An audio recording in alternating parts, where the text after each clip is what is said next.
Livre de l'Apocalypse, chapitre 20.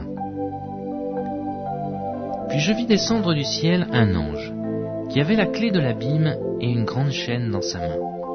Il saisit le dragon, le serpent ancien, qui est le diable et Satan, et il le lia pour 1000 ans. Il le jeta dans l'abîme, ferma et scella l'entrée au-dessus de lui, afin qu'il ne séduisît plus les nations, jusqu'à ce que les 1000 ans fussent accomplis. Après cela, il faut qu'il soit délié pour un peu de temps. Et je vis des trônes. Et à ceux qui s'y assirent fut donné le pouvoir de juger.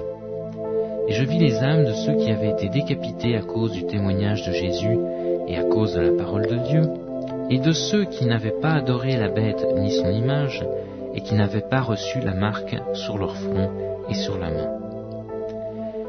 Ils revinrent à la vie, et ils régnèrent avec Christ pendant 1000 ans. Les autres morts ne revinrent point à la vie, jusqu'à ce que les 1000 ans fussent accomplis. C'est la première résurrection. Heureux et saints ceux qui ont part à la première résurrection.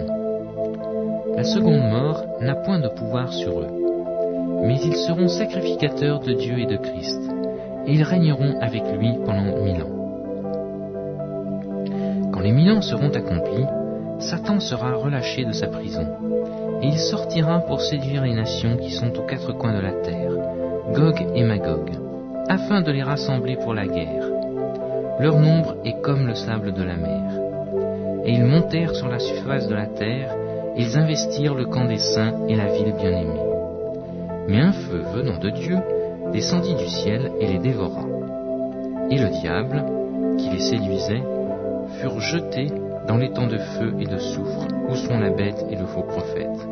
Et ils seront tourmentés jour et nuit au siècle des siècles. Puis je vis un grand trône blanc, et celui qui s'était assis dessus.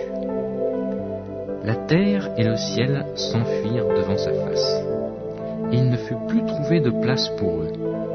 Et je vis les morts, les grands et les petits, qui se tournaient devant Dieu. Des livres furent ouverts, et un autre livre fut ouvert, celui qui est le livre de la vie. Et les morts furent jugés selon leurs œuvres, d'après ce qui était écrit dans ces livres. La mer rendit les morts qui étaient en elle. La mort et le séjour des morts rendirent les morts qui étaient en eux, et chacun fut jugé selon ses œuvres. Et la mort et le séjour des morts furent jetés dans les temps de feu. C'est la seconde mort. Quiconque ne fut pas trouvé écrit dans le livre de vie fut jeté dans les temps de feu.